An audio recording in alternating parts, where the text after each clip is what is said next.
Greetings, comrades and friends, Valk here.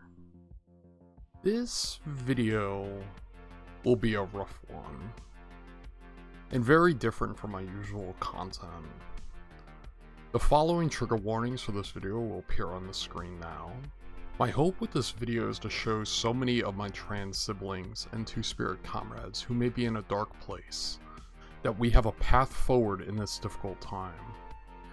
So let's go forward, comrades, and maintain revolutionary optimism while we do so. So a bit of a background, comrades. I came out in the summer of 2012, and it was one of the hardest things I had to do. I remember having nothing but fear and despair at that time. Thankfully, my mother and stepfather are very supportive, and over time, I built up an amazing support network to whom I am eternally grateful for. Since then, I have joined the CPUSA and have become fairly active organizing within my club and around housing justice. I hope to bring a Marxist-Leninist analysis to this video. Thinking back to the political climate of the time when I came out, while it was not great, it felt somewhat promising and hopeful. Today though, sadly, not so much. And was filled with gross attacks and misinformation. Speakers claim that gender affirmation, which is basically just acknowledging what a child is telling you they're feeling inside, is a cloaked system of eugenics. They accused parents of allowing their kids to be sterilized and insisted that most of these kids have mental illness. Republican legislators in states across the U.S. have introduced hundreds of anti-trans bills in the last few years, and the pace is skyrocketing. A Washington Post analysis of ACLU data finds that in 2018, 19 bills targeting trans rights were introduced at the state level across the U.S. In 2019, that number rose to 25, then up 60 in 2020, but last year it more than doubled to 131 bills. Sadly, in 2022, we've already outdone that with at least 155 anti-transgender bills introduced as of mid-October. It's a pattern that has many Chicago area transgender and nonconforming people looking for answers. Since the American Medical Association branded it an epidemic of violence, the killings of transgender women, particularly those of color, continue at a concerning rate. What's fueling the increase? And the I-Team tonight with new accusations of discrimination by Chicago authorities. We have been staring down the barrel of fascism for some time now, comrades. The fascist colonizers within the so-called United States want us dead. Granted, I know that's not news to anyone watching this very video. We are on borrowed time, comrades, and the clock is ticking. Sadly, many are misleading us into thinking voting will protect us. Many are misleading us into thinking debate and the marketplace of ideas will help us. Many also think gun control and just 4 more years of Biden will save us. We must reject this because only together we can protect us.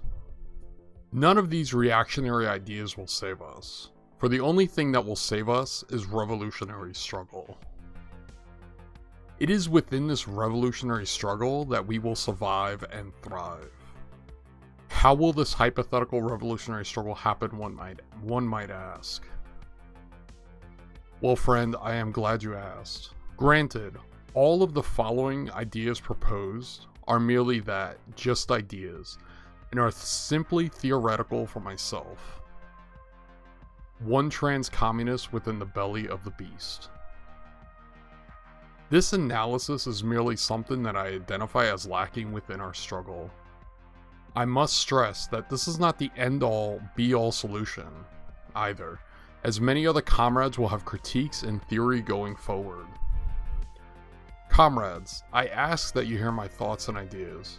Perhaps from your own theory, you improve upon these ideas. After all, we as communists are always learning and growing. The following theoretical proposal may or may not require a more militant communist party to function, as most leftist mass groups are usually associated with the Communist Party. However, it may be theoretically possible for a mass org, such as the one described in this video, from a hypothetical discussion to exist within a more militant communist party. The biggest thing I see lacking within our struggle is a proper mass organization dedicated to LGBT Two-Spirit Plus liberation, while also maintaining solidarity and fighting for the liberation of all oppressed peoples within the so-called United States. I envision this hypothetical mass org focusing on the following 4 key points: political education, learning theory and putting it into practice, a mass org that is Marxist-Leninist leaning. Eventually, a new theory must be developed encompassing the mass org's work and makeup, self-defense and community policing.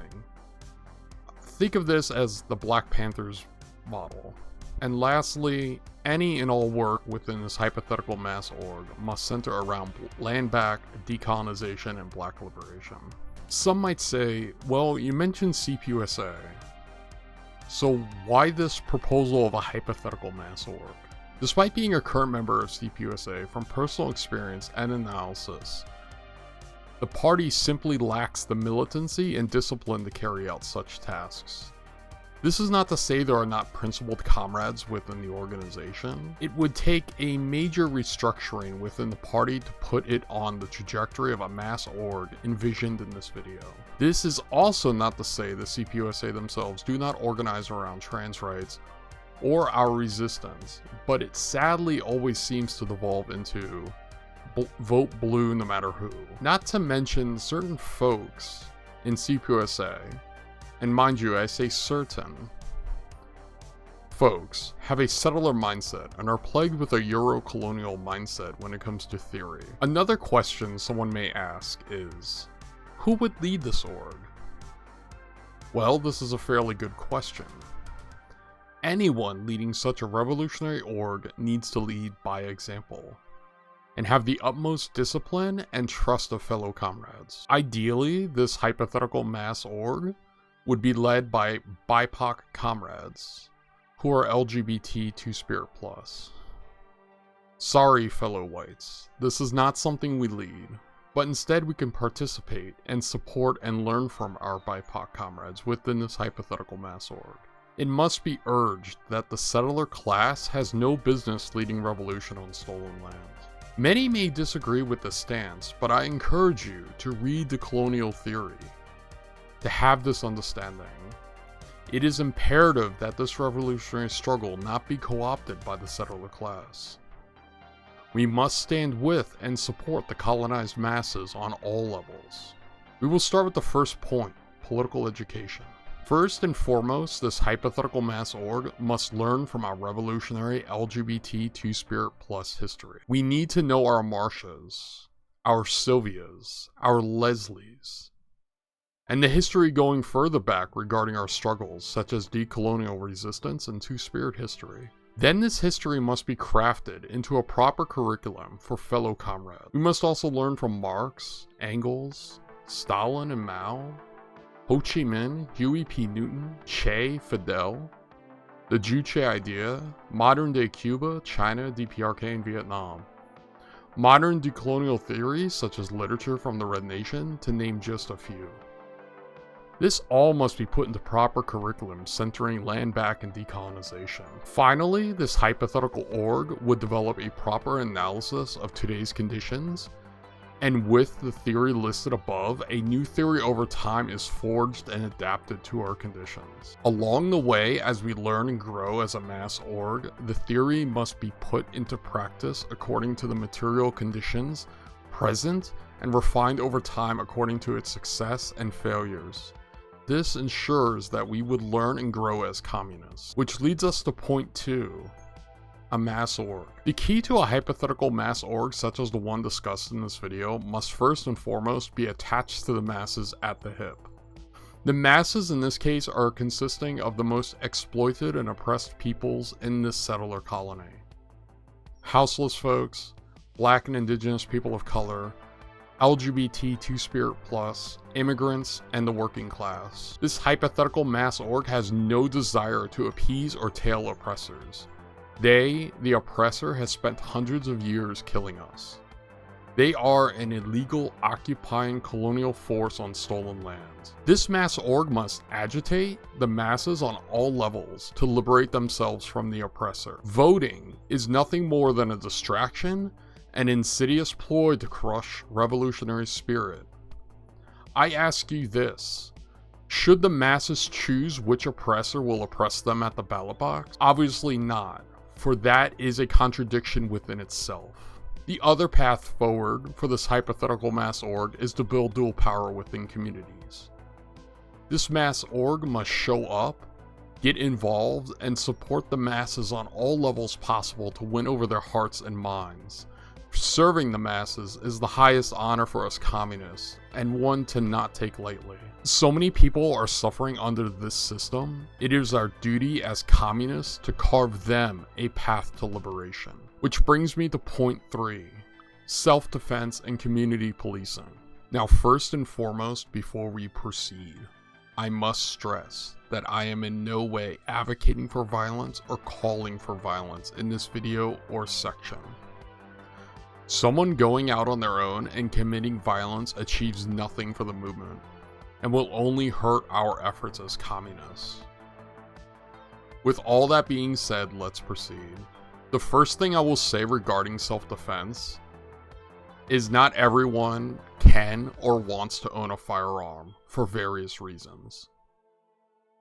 It could be mental illness or trauma related to gun violence they simply cannot overcome, and that is perfectly valid. Not everyone could be a communist guerrilla on the front lines. That being said, I am in no way claiming the following as legal advice, and I am simply urging caution and common sense going forward. If a communist decides to purchase a gun, they must do so at their own discretion. Different states have different gun laws, and if one does make the decision to legally buy a firearm, one would have to understand those laws and do so within the law. With the rise of far-right violence and emboldened neo-Nazis counter-protesting drag shows, many of which are showing up armed and ready to kill us, the material conditions show us that we must protect each other. On Saturday, she watched an apparent group of neo-Nazis gather, shout, and spew hate towards members of the LGBTQ+ and transgender community. Videos like this were posted to social media, and immediately, it caught the attention of several city leaders who condemned the group, like Mayor Andrew Ginther and Columbus City Council President Shannon Hardin.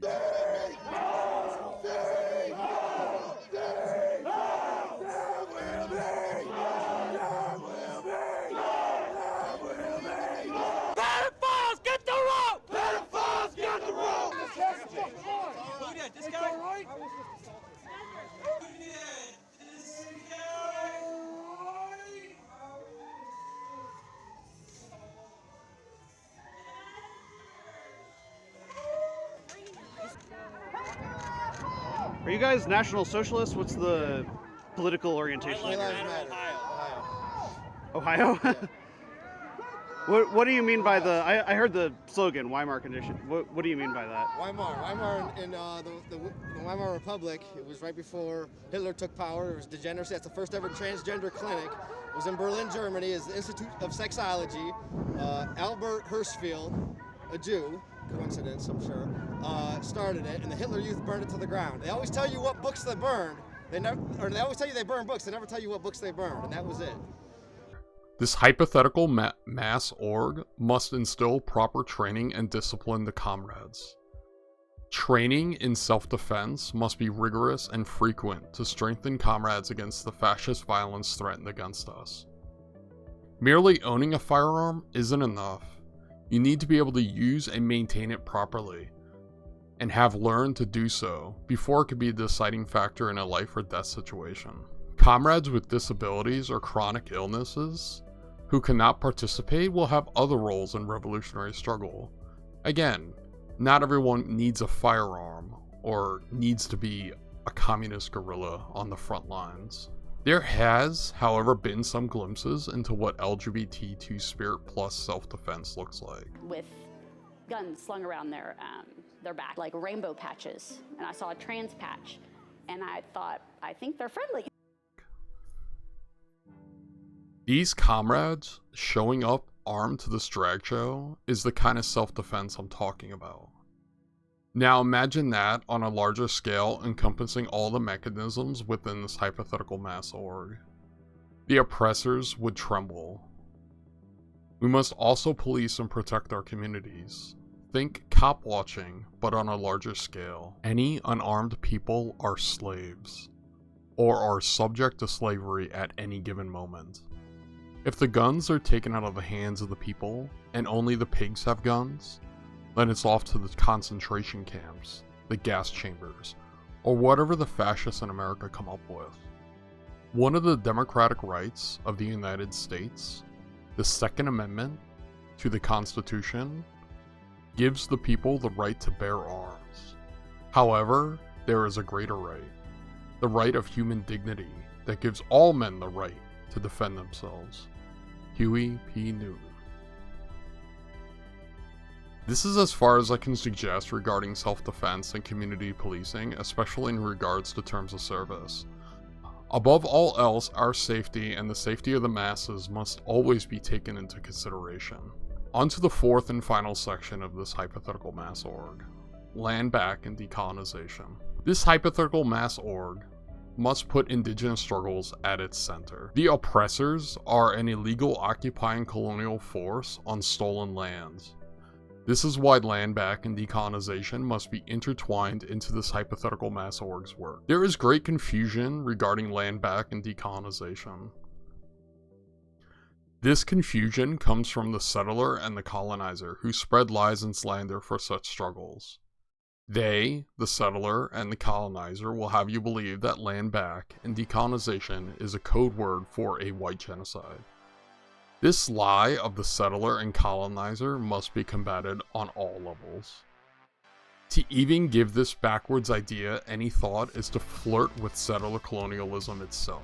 Anyone who has read any decolonial theory will understand very easily by simply asking themselves the question: why would those fighting for liberation want to continue the colonial terror of their oppressor when the ultimate goal is to destroy colonialism itself and carve a path towards liberation? We are, after all, talking about a revolutionary struggle that encompasses many things, such as anti-capitalism, anti-imperialism, anti-colonialism, anti-racism, land back, and decolonization. So many of these struggles are tied directly to LGBT2 spirit plus struggles, and is tied to our very liberation. The purpose of discussing a hypothetical mass org like this is to show other comrades that something like this could be built. It is to show those of us who may be in the darkest places that we have a path forward. Things are not as dark as the oppressor would have you believe. What if I told you, comrades, that in Cuba right now, they are building something that if we worked hard enough, we could also have here?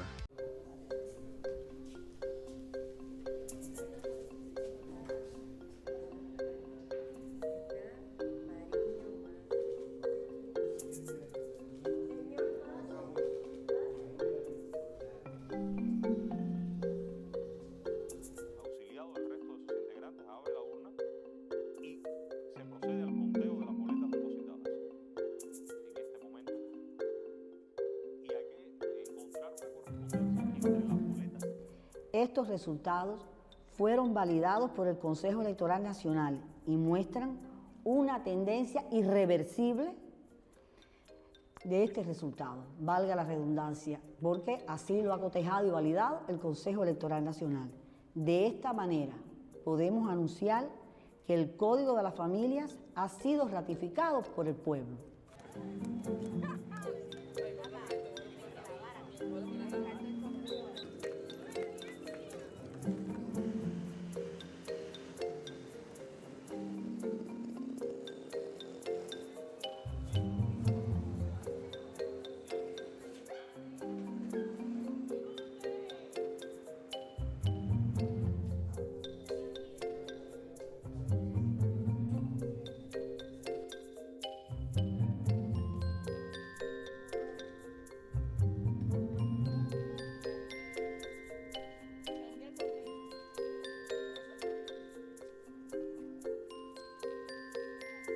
It's amazing to see this work that comrades in Cuba are carrying out, and despite how dark things are right now, it instills me with revolutionary optimism that a better world is possible. Even in China, although slowly, is moving towards a brighter future like Cuba. You did something nobody else is there to come out and say. Yeah. You did a sexual transmission Yes. operation. Yes. At the time, it was so rare in China. Yeah.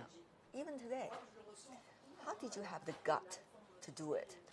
I think I have a full of respect for myself for this life, because I know life put me in different situation, but do I have the guts to correct it, to become truly myself, from my soul, from my mind, from my body, everything? Then I said, if I have the guts, also I have the right to receive the gift from life. So for this gift, I can sacrifice a lot. You are your own little world, right? You create all these positive energy around yourself, trying to think in the most positive way. I think so. Even I facing my enemies who somebody hate me on the, want to fight with me, but I see the positive side. Why he want to fight with me? What he gain? I'm losing? If I fight with him, even I'm lost, I gain the experience of why I'm weak this part. I always see the positive side, so I never face afraid of any challenging. Maybe also part of my education. You could say that easily today. But at the time when you just had the operation, it's not the same thing. Not the same thing. When you went through hell. I know. When I'm out of the hospital, the minutes, whole society, whole people turn against you. Turn against me, and always back. Then I said, okay, just give me some time. I'll be proof my independent individual choice deserve equal respect. Just give me time. I'm still the beautiful dancer on stage. I'm still the true person, Jinxing. I didn't change my name. So just give me time. And people turning around, and gave me the smile, gave me a big hug. That's give me more confidence for facing all the challenges. But once again, you're being very positive about the past. What I'm very curious is about how did you went through every stage of it, particularly, after the operation, the pain itself, and also the prejudice against you. Yeah. It's not just one day they would change their attitude. Yeah. And sometimes you have to be, in a way, in a comfort zone so that you know that even though you're alone, you can be with yourself. Yes. But how could that happen? It just do not come naturally. No, I don't believe so. No, it's not come naturally. Your actual life will told you how to become that.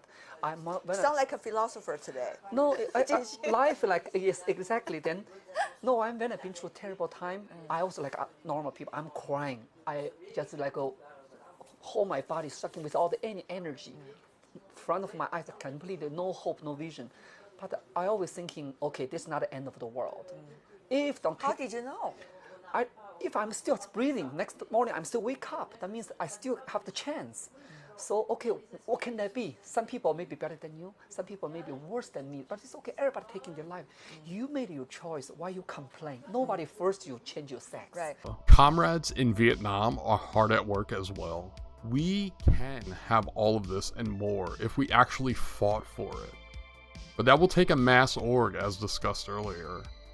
We have such a revolutionary and militant history within the LGBT Two-Spirit Plus community. Let's for a moment hear the words of Sylvia Rivera on gay liberation.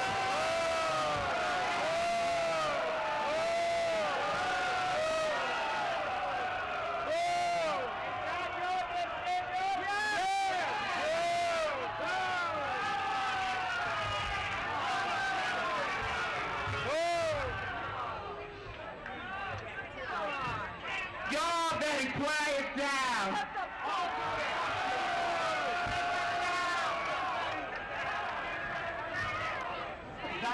Nothing.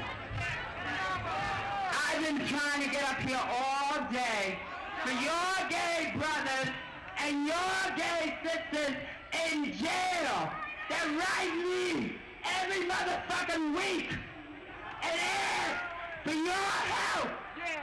And you all don't do a goddamn thing for them. Have you ever been beaten up and raped in jail? Now think about it. They've been beaten up and raped after they haven't spent much of their money in jail to get their cell phones and try to get their sex change. the women have tried to fight for their sex changes or to become women of the women's liberation. And they write STAR, not the women's group. They do not write women. They do not write men. They write STAR because we're trying to do something for them. I have been to jail. I have been raped and beaten many times by men, heterosexual men that do not belong in the homosexual shelter. But do you do anything for them? No. You all tell me to go and hide my tail between my legs. I will not longer put up with this shit. I have been beaten. I have had my nose broken. I have been thrown in jail. I have lost my job. I have lost my apartment for gay liberation. And you all treat me this way? What the fuck's wrong with you all? Think about that. I do not believe in a revolution, but you all do. I believe in the gay power. I believe in us getting our rights, or else I would not be out there fighting for our rights. That's all I wanted to say to your people. If you all want to know about the people that are in jail, and do not forget Bambi Lamore and Dora Marks, Kenny Messner, and other gay people that are in jail, come and see the people at Star House on 12th Street, on 640 East 12th Street, between B and C, apartment 14. The people that are trying to do something for all of us, and not men and women that belong to a white middle class, white club. And that's what you all belong to. Revolution now!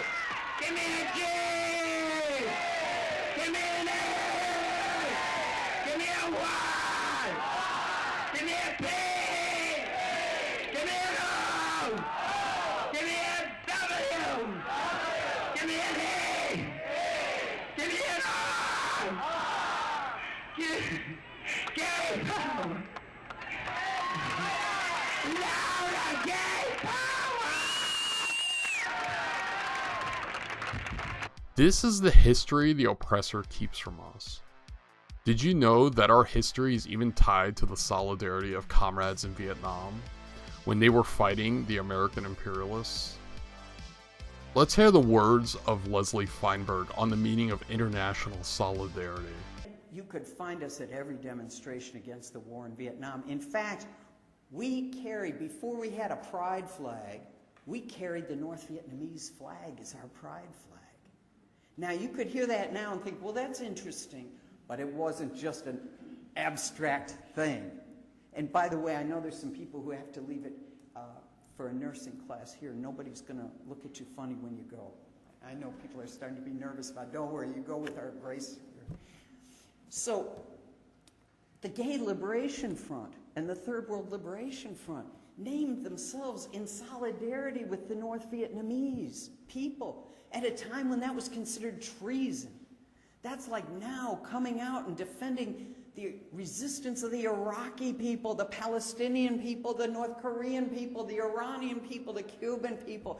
We faced getting beaten up on the streets for marching with the Vietnamese flag, but we knew that if we didn't defend the Vietnamese people, we were going to weaken, first of all, the people who deserved our support because we were the aircraft carrier in which the war was being launched in all our names. We would lose the solidarity with the Vietnamese people, and we would lose our own political soul as a movement as well if we didn't take a position in support. We were supporters on the front lines of the women's liberation movement, even when there were some who didn't want us to be there, who said, oh, if you could just get out of the way because, you know, we're strong women and they're calling us lesbians because you're around. We're like, excuse me, we're withstanding the lesbian baiting. You got to get used to that. As strong women, you better get used to saying, and yes, many of us are, because otherwise you'll just back yourself right off a cliff. And I would ask you, do we have an equal rights amendment today? It was not a winning strategy. We were involved in all these struggles, but not because we said it's going to be a tit for tat. I'll do this if you'll do that. I'll come to your demo Wednesday if you come to mine Thursday. We did it because we knew that it was a fight that we had to join and be a part of. And it strengthened all of us. We learned so much. We learned not just to, not to bury differences, but to celebrate them, to self-educate about them, to be enriched by them, to be enriched by each other's differences in coalition. Because that's what coalition is. It's a coming together of difference and finding a common struggle. Speaking of solidarity, comrades at the Red Nation have been spitting fire lately. The incredibly disturbing reactionary backlash against transgender relatives in the US, obviously against like Black Lives Matter and Black relatives, and the gains I think that were made in LGBTQ2 rights, and then also for Indigenous people. I think in like Me Too and like women's rights, obviously the overturning of Roe v. Wade was a crushing blow, I think, to those advancements. The Red Nation has always been very supportive of trans relatives, especially Indigenous trans relatives. Actually, people like Stella Martin and Maddie Jim, who are these like remarkable Dene trans women in the Southwest, completely transformed the landscape of LGBTQ2 organizing and politics in New Mexico, really bringing like Indigenous people to the forefront of those communities and the articulation of those politics in that region. Real leaders, I would say, in the last decade to 15 years in that work. I consider them like almost like co-founders of the Red Nation, because there was so much going on about a decade ago and around about a lot of issues, border towns, but then also like Indigenous LGBTQ2 rights. And so it's always just been assumed, I guess, with like the queer, Indigenous, feminist politics of the Red Nation, that our trans relatives and just ride or die support, you know, for LGBTQ2 folks, and particularly our trans relatives, Indigenous trans relatives, has always just been an unspoken, like non-negotiable, like ride or die part at the center, right, of the politics of the Red Nation, with the backlash that we should just like remind everyone and just like remind ourselves that, you know, the Red Nation is here always as a space that will go hard to support our LGBTQ2 relatives now and forever. You know, we really are ride or die. But the Nashville shooting really, I felt like we needed to say something in this moment and just like remind all of our LGBTQ2 relatives that we are still here and we are, you know, still a space that will go hard for these folks, especially because they've been under really, I mean, dangerous, devastating attacks legally, physically in the US. And that it is really important, I think, for organizations like the Red Nation to remind everyone, like vocally and very strongly, that we support our LGBTQ2 relatives, not as an excuse for like shooting up a school. That's not how I'm interested in this being read, because that's not what I'm saying. What I'm saying is that there is a political context, particularly with the hate mongering in these culture wars that the right has been fomenting, particularly in the aftermath of the 2020 uprising. And that Nashville shooting was like those chickens coming home to roost. It is not just something that's happening in the realm of discourse. I know I'm repeating myself, but it is truly like weaponized in the clearest sense of the word. Like there's nothing more weaponizing of discourse than a gun, right? Using a gun to like express a kind of politics that we have all been seeing play out nationally for 2 or 3 years, longer, but definitely it's escalated in the past 2 to 3 years. The history of the LGBT Two-Spirit Plus struggle goes even further back. Just check out this clip from fellow comrade Twin Rabbit. From the very first moment Columbus set eyes on the Bahamas, even while recording our truths, they tried to erase us. I will never know the countless names, I will never hear their last words, but I can see their beautiful and terrible faces immortalized as anything but ignored. We scared them with our defiance. And so it is. I celebrate those nameless ancestors 5 centuries ago, those 40 sodomites. Such a defiant threat to European conquest they gave their lives being fed to dogs. I celebrate that nameless Berdacci, the Ikukua Catlin insulted while still being captivated. I honor Hisak and Wiwa and the power the names carried through time. This Indigenous Heritage Month, this month of trans remembrance, this month of Thanksgiving, I do indeed remember our heritage and give thanks. I celebrate how the erasure failed, and I quote in reply the last recorded words of Taino Chief Hatui, burned at the stake for heresy. Offered one last opportunity to repent, he replied, "If Spaniards go to heaven, I choose hell and my people, as far from you monsters as possible." So to all my fellow Two-Spirit healers and water protectors, magnificent Mahu, proud indigiqueers, elegant Musi, loving tribal aces, beautiful black and brown pans, trans and non-binaries, keepers of the histories, tellers of the stories, to the many voices of culture and rebellion and pride rippling through the ages, from then to now, through all the pain and strife and power and ceremony, colorful, crazy, captivating, and unsilent. I give thanks. I urge you to go watch Twin Rabbit's full video, as it is very informative and invaluable to our struggles.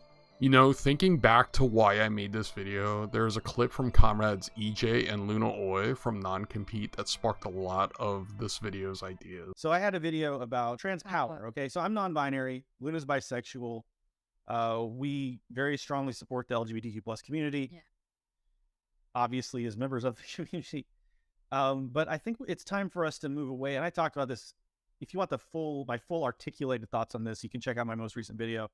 But it's time to move away from the idea of trans rights and requesting trans rights, basically asking for trans rights. Yeah. And it's time to build trans power. It's time to build LGBTQ plus power. I mean, look, we're not the first people to say this. Yeah. Right? We would not be people back in the 70s, at Stonewall, that's what they were doing, was building trans powers. If we're talking about building trans power, it's pretty simple. We have to organize, we have to build community in a meaningful way. In a meaningful way, organize in a meaningful way, not just go online and be asshole. And not just go through the framework of requesting support from the state and corporations. Yeah, because they won't. And nonprofits. They won't. They have proven only the opposite, that they will support the people who want us dead. We build power. It's the same with the working class movement. And in fact, building the Luna, Dialectics of Materialism 101, building the working class movement, building the trans LGBTQ plus movement are one and the same. They must be one and the same. They must be dialectically interlinked. We have to convince our LGBTQ plus siblings of the importance of class liberation to our movement. We have to convince workers of the importance of negating those contradictions within the working class. Do not listen to these Pied Pipers who tell you that LGBTQ plus rights are a distraction or it's some kind of bourgeois identity politics or whatever. There is a bourgeois idpol version of the LGBTQ plus. And that is the liberal idpol. There is the liberal pink-washed, pink capitalist version. Rainbow capitalism. Yes. That does exist. That is a detriment to the liberation of LGBTQ plus people in the long run. We have more support than you may realize. What do I mean by that? If you watch my video, you'll see the full story. I go into the numbers and everything. The fact is, far more people are supportive of the LGBTQ plus movement, including trans people, in terms of statistics, than the media will ever let you know. There's a huge astroturfed campaign to make it seem like workers are anti. Now, look, I know as a non-binary person, I experience all kinds of bigotry every day, right? I'm not trying to say your experiences of facing transphobia and LGBTQ plus phobia, queer phobia, everything like that every day are invalid. I know it's rough. I know that a lot of workers don't navigate these particular waters well. And I know there are a lot of cruel people out there, right? But the fact still remains that acceptance for gay people, acceptance for trans people, acceptance for the LGBTQ+ movement has been on the rise for years and years and years. And the numbers are still on our side, in the USA at least. But there are very powerful interests that have a lot of money and resources. And I'm talking Koch brothers money, yes. I'm also talking about big oil money. Okay? Go watch my video if you don't know what I'm talking about. And I lay out all the evidence. I got all the sources in the comments. Big oil, huge corporations are spending money to AstroTurf campaigns in the USA, even in Europe, even in England. American corporations are spending money to push turfy, transphobic garbage down the throats of people around the world right now. Okay? It's not just the USA. It's also, there's stuff like that coming from Russia. There's stuff like that coming from England. There is a strain of anarchism that is evolving right now. It's pretty small, but it's growing. And these are people who are saying any kind of organizing is terrible. Any kind of system is terrible. Doing anything to come together and work together in a systematic, organized fashion to try to develop society is authoritarian. That's garbage, okay? If we stand by and do nothing, whether I'm talking to you and you're LGBTQ+ or an ally or just a worker who wants to unite the working class, whatever, if we stand by and do nothing, if we have no systematic, orderly effort to develop society, dangerous, and ultimately it's going to hurt a lot of people if that idea really catches on. We have to, I mean, I'm not a big fan of Proudhon, but I do stand by the idea that anarchy is order, okay? And I think, and I do also believe in like, that if you have no structure and no systems whatsoever, you fall into the tyranny of structurelessness. And I also know for a fact that if we don't fight hard for our own survival and for the survival of our communities, we'll get wiped out and fascism will take root because they are organizing and they don't have any compunction about it. That being said, Luna and I are not liberals when it comes to firearms. All I can tell you is I support arming LGBTQ+ people, Black folks, workers who are in poverty. We're very vulnerable. Let's just leave it at that. I don't want to debate that right now with anybody. Speaking of trans power, by the way, who stopped the shooting tonight? It was LGBTQ+ people went and confronted the shooter and stopped him. It wasn't the cops. It wasn't the state. It was the people on the bar. Yeah. I mean, unfortunately, and look, I don't mean to be alarmist and I don't want to scare people too much, but like, I can foresee if things get worse and worse and worse, I can foresee situations where cops are hesitant or refuse to show up to protect LGBTQ+ folks. It's happened in other countries. It's happened to other communities, right? We have to defend ourselves and build power for ourselves, okay? Let's leave it at that. But it goes beyond that clip. We in the trans community are in a darker place than when I came out in 2012. It truly tears me apart to see so many trans comrades in pain right now. It also boils my blood to see so many trying to mislead my trans siblings and two-spirit comrades. This deception comes in multiple forms. The Vote Blue crowd being the first, then the Debate Vote crowd being the second. Third, the nihilist and anti-civ crowd, and lastly, the anti-communist fascist crowd being the fourth. These four groups are merely a distraction and obstacle in our path to liberation. It is time to move past these obstacles and start building trans power. This video, admittedly, has not been easy to make, and has taken a bit of a toll on me. But I feel the messaging in this video is something all of us in the trans community need to hear. It is something we need. Through revolutionary struggle, only then will we survive and thrive, comrades. I want to take a moment to thank the following comrades for feedback and critique.